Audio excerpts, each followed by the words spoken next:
दोस्तों कैसी हैं आप लोग और कैसी चल रही है आपकी स्टडी। दोस्तों आज की जो वीडियो ये काफी ज्यादा महत्वपूर्ण होने वाली है उन छात्रों के लिए जो छात्र अभी तक गणित में यानी कि मैथ में कुछ भी नहीं पढ़े हैं। अब उनके पास तो समय है ही नहीं, समय क्या यार, उनका एग्जाम तो आ चुका है, अब वो तो अभी तक बुक नहीं पढ़े हैं तो एग्जाम की तैयारी खाक करेंगे। तो दोस्तों काफी ज्यादा कमेंट आ रहा था मेरे पास कि सर कुछ ऐसा ट्रिक बता दीजिए जिससे हम गणित सब्जेक्ट में पास हो जाए। तो दोस्तों आप लोगों ने कहा और मैंने वीडियो यहां पर उपलब्ध करा दिया। दोस्तों मात्र मैं आज आपको 4 ट्रिक बताने वाला हूं। इन ट्रिक को अपना के अपने गणित में आप पास ही नहीं अच्छे नंबर ही प्राप्त कर सकते हैं। ठीक है, देखिए दोस्तों ये वीडियो उन्हीं छात्रों के लिए है जो छात्र अभी तक कुछ भी नहीं पढ़े हैं, जो 0/0 है उनके लिए है। ध्यान दीजिएगा। देखिए यदि आप 10वीं क्लास में हैं तो आपको कम से कम 23 नंबर लाना पड़ेगा मैथ में, तभी आप पास होंगे। यदि आप 12वीं क्लास में है तो आपको 33 नंबर लाना होगा, तभी आप गणित विषय में पास हो पाएंगे। तो दोस्तों आज मैं आप लोगों का ये 23 और 33 अंक बताने वाला हूं कि आप ये कैसे लाके अपने गणित एग्जाम में पास हो सकते हैं। आपने अभी तक कुछ नहीं पढ़ा है कोई बात नहीं, ठीक है, बस ये 4 ट्रिक आपको अपनाना है अपने एग्जाम में। और ये महातंत्र वीडियो है आप लोगों के लिए, ये मंत्र अपना के आप गणित में बहुत बढ़िया से पास हो सकते हो। यदि आपने अभी तक वीडियो को लाइक नहीं किया है, चैनल को सब्सक्राइब नहीं किया है तो फटाफट कर लीजिए, क्योंकि इंग्लिश का सारे विषय का मैं ऐसा वीडियो लेके आने वाला हूं। देखिए दोस्तों सबसे पहले आपको यहां पर ध्यान देना होगा कि जो आपका एग्जाम होगा गणित में उसमें 2 प्रकार के प्रश्न पूछे जाएंगे, एक तो ऑब्जेक्टिव एक तो सब्जेक्टिव। सब्जेक्टिव में क्या क्या आ जाएगा, जो अति लघु प्रश्न है, लघु उत्तरीय प्रश्न है, दीर्घ उत्तरीय प्रश्न है, वो सारे सब्जेक्टिव क्वेश्चन में आ जाएंगे। जो ऑब्जेक्टिव क्वेश्चन है वो जो ऑप्शन वाला होता है वही ऑब्जेक्टिव क्वेश्चन यानी कि बहुकल्पीय प्रश्न कहलाता है। तो सबसे पहले हम बात करेंगे ऑब्जेक्टिव क्वेश्चन यानी बहुकल्पीय प्रश्न की। यदि हमें कोई बहुकल्पीय प्रश्न नहीं आता है तो हम उसे कैसे सॉल्व करेंगे, उसमें अच्छे नंबर कैसे ला पाएंगे। फिर बता देता हूं दोस्तों कि यह वीडियो सिर्फ उन छात्रों के लिए जो छात्र कुछ भी नहीं पढ़े हैं, यानी कि जो सिर्फ पास होना चाहते हैं। यह मैं नहीं कहूंगा कि आप ये चारों ट्रिक अपना के 80-90 ला सकते हो, नहीं, यह मैं नहीं कहता हूं, लेकिन यह मैं जरूर कहूंगा कि आप अच्छा नंबर जरूर प्राप्त कर पाओगे। ठीक है, चलिए सबसे पहले हम ऑब्जेक्टिव क्वेश्चन की बात करेंगे कि अगर आपके एग्जाम में कोई ऑब्जेक्टिव आता है और वो आपको नहीं आ रहा है, ठीक है, आपको पास कोई ऑब्जेक्टिव क्वेश्चन है वो आपको करने सॉल्व करना नहीं आता है, तो आप क्या क्या करेंगे। वीडियो स्टार्ट करने से पहले मैं आपको 2 बात बता देता हूं। एक पहला बात, आपको तो पेपर खाली छोड़ के नहीं आना है। कई बच्चे ऐसे हैं ना जो पेपर को सादे छोड़ के आ जाएंगे, तो ऐसा गलती आपको बिल्कुल भी नहीं करना है। मान जी कि आप पेपर सादा छोड़ के आ रहे हो अपने एग्जाम में, तो जो मास्टर चेक करने वाला है वो आपको नंबर किस चीज पर देगा। अगर उसको नंबर देने का मन भी होगा तो किस चीज पर दे नहीं पाएगा, इसलिए आप फेल हो जाओगे। दूसरा बड़ी गलती क्या नहीं करना है, आपको ना ही गाना लिखना है ना ही गाली लिखनी है, ये नारा वारा कुछ लिखना नहीं है आपको अपने एग्जाम में। कई ऐसे टीचर है ना या कोई ऐसे विद्यार्थी हैं जो बता देते हैं कि जाके अपने एग्जाम में गाना वाना लिख के आ जाना, पास हो जाओगे। ये गलती आपको बिल्कुल भी नहीं करनी है। ठीक है, जो मैं बताऊंगा बस उसे आपको अपने एग्जाम में करके आना है। देखिए सबसे पहले ऑब्जेक्टिव क्वेश्चन को सॉल्व करने का 2 तरीका मैं बताऊंगा, इन दोनों तरीका से आप अपने ऑब्जेक्टिव क्वेश्चन को सॉल्व कर पाएंगे। सबसे पहला जो है आपको काम करना है कि ऑब्जेक्टिव जो क्वेश्चन है उनको अंतिम समय में सॉल्व करना है। आपके पास टोटल 3 घंटे 15 मिनट समय होंगे। ठीक है, तो आपको देखिए क्या करना है, जाते जाते शुरू में ही ऑब्जेक्टिव क्वेश्चन को नहीं सॉल्व करना है, पहले सब्जेक्टिव जो क्वेश्चन है उसे सॉल्व कर लेना है, लास्ट में आपको ऑब्जेक्टिव क्वेश्चन सॉल्व करना है। क्यों, इसका कारण क्या है, देखिए अगर मान लीजिए कि आपका जो पहला क्वेश्चन है उसका आपने बी नंबर दाग दिया है, ठीक है, अपने ओमर सीट पर बी नंबर आपने दाग दिया और लास्ट में आपको मालूम चला कि ये पहला का तो बी नंबर ऑप्शन सही है ही नहीं, इसका तो सही आंसर है डी, तो आप इसे काट के डी नंबर ऑप्शन को सही करेंगे, लेकिन तब भी आपको ये 1 नंबर नहीं मिल पाएगा। ठीक है, अब बात करते हैं कि सर आखिर लास्ट में हमें कैसे मालूम चलेगा कि इसका राइट आंसर डी है। तो देखिए मैं एक टीचर हूं, आपको ये बात नहीं बतलाना चाहिए, लेकिन आपको मैं पास कराना चाहता हूं इसलिए मैं बताता हूं।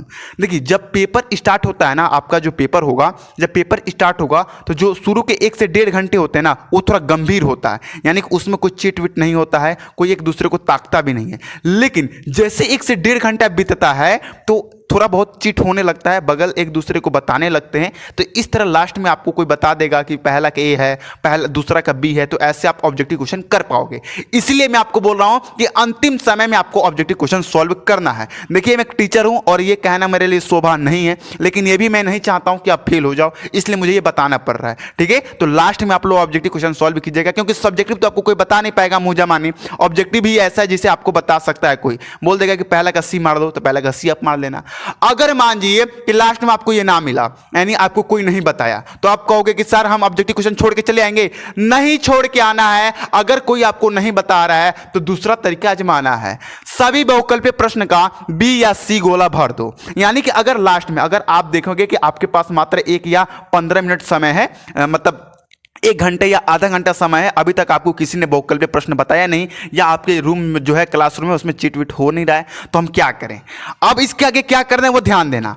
अब क्या कीजिएगा, आपके पास तो समय है नहीं, तो जो आपका देखिए बी और सी ऑप्शन में गोला ही भरना है। जैसे कि पहला का जो ऑप्शन बी भर दीजिए, दूसरा का ऑप्शन सी भर दीजिए, तीसरा का ए भर दीजिए, ऐसे आपको भर के आना है। एक बात याद रखिएगा कि आप ना जो भी बहुकल्पीय प्रश्न भरिएगा, जो भी बहुकल्पीय प्रश्न का गोला भरिएगा ना, ए मत भरिएगा ना ही डी भरिएगा, या तो बी भरिएगा या तो सी भरिएगा। आया समझ में? पहला का आप लोग भर दीजिएगा सी, दूसरा का भर दीजिएगा आप लोग बी, उसी तरह तीसरा का सी, चौथा का बी, ऐसे भरना है। सी और बी ही ऑप्शन भरना है, ए और डी ऑप्शन नहीं भरना है। क्यों नहीं भरना है? क्योंकि अधिकांश प्रश्न का जो आंसर होता है वो बी और या सी ऑप्शन ही होता है। ठीक है, तो इस तरह आप अपने एग्जाम में अच्छे तरह से पास हो सकते हैं। तो हमने अभी क्या किया, ऑब्जेक्टिव क्वेश्चन में बात किया है। अब हम बात करेंगे सब्जेक्टिव क्वेश्चन पर, यानी कि आप सब्जेक्टिव क्वेश्चन में अच्छे अंक कैसे प्राप्त कर सकते हैं, कैसे सब्जेक्टिव क्वेश्चन में कोई सवाल आपको नहीं आ रहा है तो आप उसे कैसे सॉल्व कर सकते हैं। पहला देखिए, पहला आपको मैं ट्रिक बता रहा हूं सब्जेक्टिव क्वेश्चन को सॉल्व करने का। स्टार्टिंग इज मोस्ट इंपॉर्टेंट, यानी कि जो आपका क्वेश्चन है, अगर वो क्वेश्चन आपको नहीं आ रहा है तो उसको जो सॉल्व करने का जो सबसे पहला तरीका है वो बहुत इंपॉर्टेंट होता है, वो बहुत महत्वपूर्ण होता है। उसी को देखकर जो आपके मास्टर कॉपी चेक करने वाला है वो आपको नंबर देता है। ठीक है, प्रश्नानुसार देखिए आपको कैसे करना है मैं आपको अभी सॉल्व करके बताता हूं। कोई मैं पेपर लेके आता हूं, उस पेपर में कोई क्वेश्चन है जिसे मैं आप लोगों को खुद सॉल्व करके बताऊंगा कि किस तरह आपको सॉल्व कर लेना है। ठीक है, चलिए फटाफट उस पेपर को लाते हैं और क्वेश्चन को, सब्जेक्टिव क्वेश्चन को सॉल्व करके आपको हम दिखाते हैं। अब दोस्तों यहां पर देखिए, अब हम बात करेंगे कि सर सब्जेक्टिव क्वेश्चन को कैसे सॉल्व करना है। पहला ट्रिक बताता हूं सब्जेक्टिव क्वेश्चन को सॉल्व करने का। देखिए स्टार्टिंग इज मोस्ट इंपॉर्टेंट, यानी जो आपका मास्टर कॉपी चेक करने वाला होगा वो ये नहीं देखेगा कि आप बीच में कैसे लिखे हो या अंत में कैसे लिखे हो, वो स्टार्टिंग का देखेगा कि आप जो प्रश्न को सॉल्व कर रहे हो आखिर वो किस तरीका से कर रहे हो, और उसी पर आपको वो नंबर देगा। तो देखिए आपको कैसे सॉल्व करना है किसी भी प्रश्न को, पहले तो आपको प्रश्न अनुसार दे देना है, उसके बाद दिया है लिख देना है, और जो जो प्रश्न में आपको मान दिया उससे आपको लिख लेना है। उसके बाद आपको ज्ञात कर, चलिए मैं आपको करके ही बताता हूं, ऐसे मैं समझाऊंगा तो आपको समझ में आएगा नहीं, मैं एक आपको प्रैक्टिकल करके दिखाऊंगा तब आपको समझ में आएगा।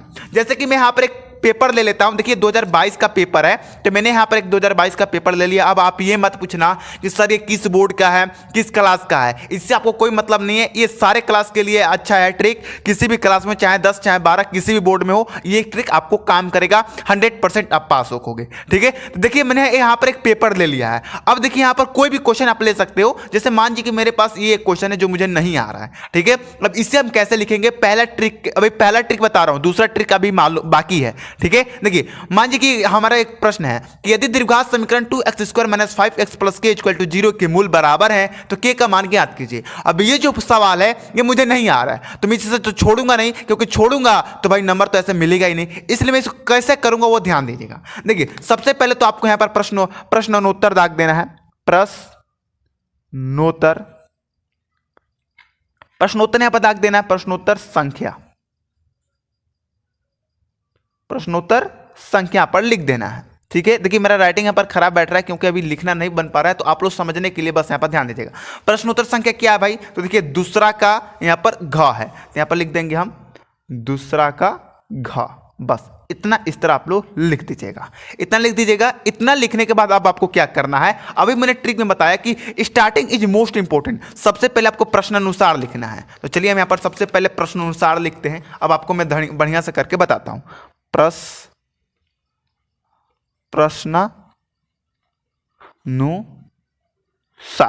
इस तरह आपको लिख देना है।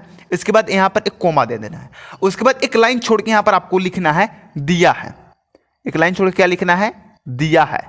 अब यहां पर इतना लिखने के बाद अब आपको क्वेश्चन में आना है, देखना कि क्वेश्चन में आपको क्या क्या चीज का मान दिया है। तो यहां पर आप देख पाएंगे तो एक हमारे यहां पर समीकरण का मान दिया, एक समीकरण दिया हुआ है। तो चलिए हम इसे लिख देते हैं भाई, जो समीकरण दिया है उसे हम लिख लेते हैं, ब्लू पेन से लिखेंगे 2x² - 5x + k equal to 0। ये हमारा मान दिया था, हमने लिख लिया। अब फिर से आइए सवाल में, अब देखिए आपको ज्ञात करने के लिए क्या कहा जा रहा है। तो यहाँ पर आप देखेंगे ना, तो यहाँ पर k का मान ज्ञात करने के लिए कहा जा रहा है। तो फिर आप लिखेंगे कि k का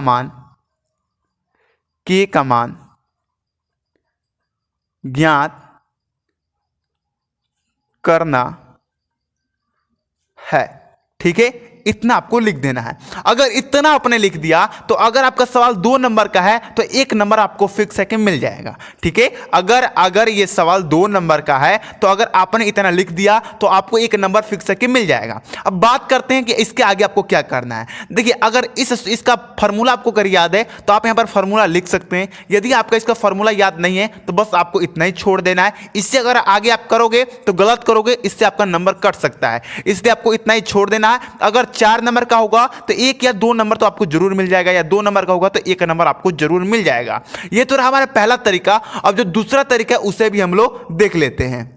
अब दोस्तों देखिए, दूसरा जो ट्रिक है वो कैसे करना है। सबसे पहले मान लीजिए कि ये जो क्वेश्चन था ये मुझे नहीं आ रहा था, तो इस क्वेश्चन को आपको अपनी उत्तर पुस्तिका में लिख देना है। जैसे कि मैंने यहाँ पर लिखा है, यदि द्विघात समीकरण 2x² - 5x + k = 0 के मूल बराबर है तो k का मान ज्ञात कीजिए। इतना आपको लिख देना है। ठीक है, और ये वाला ट्रिक बहुत ही ज्यादा इंपॉर्टेंट है। ये ट्रिक काफी ज्यादा स्टूडेंट इस्तेमाल करते हैं और वो पास ही नहीं अच्छे नंबर भी लेके आते हैं। तो आपको सबसे पहले क्या करना है, प्रश्नोत्तर संख्या दाग देना, जो प्रश्न आप कर रहे हैं उसे दाग दीजिए, उसके बाद हल लिख के उस प्रश्न को लिख दीजिए। ठीक है, अब लिखने के बाद मैंने जो पहला वाला ट्रिक बताया था उसी को यहां पर आपको इस्तेमाल करना है और यहां पर लिखना है प्रश्नानुसार। इतना आपको लिखना है प्रश्नानुसार। फिर यहां पर कोमा दे देना है, फिर लिखना है दिया है, फिर क्या लिखना है, दिया है। मैं जल्दी जल्दी लिख रहा हूं तो राइटिंग खराब होगा, उसके लिए दिल से सॉरी। अब एक लाइन छोड़ के आपको जो जो सवाल में मान दिया उसे लिख लीजिए। पहला वाला ये ट्रिक है जो मैंने बताया, उसी का इस्तेमाल यहां पर फिर करना है। 5x + k = 0। इतना करने के बाद अब देखिए यहां पर जिसका मान ज्ञात करना है उसे भी लिख लीजिए। k का मान ज्ञात करना है। ठीक है, इतना आपको लिख देना है। अगर आप इतना करते हैं तो अगर 2 नंबर का सवाल है तो 1 नंबर आपको मिल जाएगा, 4 नंबर का है तो 1 या 2 नंबर तो आपको मिल ही जाएगा। ठीक है, और इसी तरह आपको सारे सवालों का करना है। अगर सभी सवाल को करते हो, जो 2 नंबर का उसे 1 नंबर मिल जाएगा। ऐसे ही करके अगर आप 10वीं में तो आपका 23 नंबर मिल जाएगा। अगर आप 12वीं के हो तो आपका सवाल भी ज्यादा रहेगा तो आप ज्यादा करोगे भी, इसलिए आपको 33 नंबर मिल जाएगा। इस तरह आप अपने एग्जाम में करके पास हो सकते हो। पहला और दूसरा टेक्स्ट सब्जेक्ट में अड़ाना है, और जैसे पहले में ऑब्जेक्टिव क्वेश्चन का बताया है उसे आपको उस तरह करना है। अगर आप बोर्ड एग्जाम में ऐसे करते हैं तो 100% आप पास हो जाओगे। मैं बार बार बोल रहा हूं कि ये वीडियो उन छात्रों के लिए जो छात्र कुछ भी नहीं पढ़े हैं, सिर्फ वो पास होना चाहते हैं, उनके लिए वीडियो है। और 100% कहता हूं दोस्तों, 100% लिख के देता हूं कि आप अपने एग्जाम में इस तरीका से पास हो सकते हो। क्योंकि देखो, जो आपका मास्टर होता है, जो पेपर चेक करने वाला होता है, उसके पास उतना समय होता नहीं, उसको बहुत सारे कॉपी चेक करने की होती हैं। ठीक है, तो वो ये नहीं देखता है कि आपने बीच में क्या लिखा है, आगे क्या लिखा है, पीछे क्या लिखा है। बस वो इस ढंग को देखता है कि आपने सही ढंग से लिखा है कि नहीं। प्रश्नानुसार देखेगा, दिया है ऐसे सही मारेगा आपको। यहां पर 2 नंबर का है, देखेगा क्या यार आपने तो आधा ही किया तो 1 नंबर ऐसे दे देगा। ऐसे चेक होती है कॉपी। ठीक है, तो आपको घबराना, तो सबसे पहले तो घबराना नहीं है, और जिस तरह में मैंने बताया है उसी तरह आपको करना है। ठीक है, अगर चाहते हो कि मैं और सारे विषय पर लेके आऊं, जैसे कि इंग्लिश पर लेके आऊं कि इंग्लिश में पास होने का तरीका क्या है, सामाजिक विज्ञान या किसी भी विषय पर लेके आऊं, साइंस हो, फिजिक्स हो, केमिस्ट्री हो, किसी भी सब्जेक्ट पर अगर ये ट्रिक चाहिए तो आप लोग कमेंट जरूर करना। और जाते जाते बोल रहा हूं कि जैसे मैंने बताया वैसे जरूर करना, ओवर स्मार्ट मत बनना, और इतना करके आओगे तो 100% आप पास हो जाओगे। ये मैं नहीं कह रहा हूं कि आप टॉप करोगे या अपने जिले में टॉप कर जाओगे, ये नहीं, लेकिन आप पास जरूर होगे, फेल होने की नौबत नहीं आएगी। चलिए दोस्तों, मिलते हैं अगली वीडियो में। जय हिंद, जय भारत।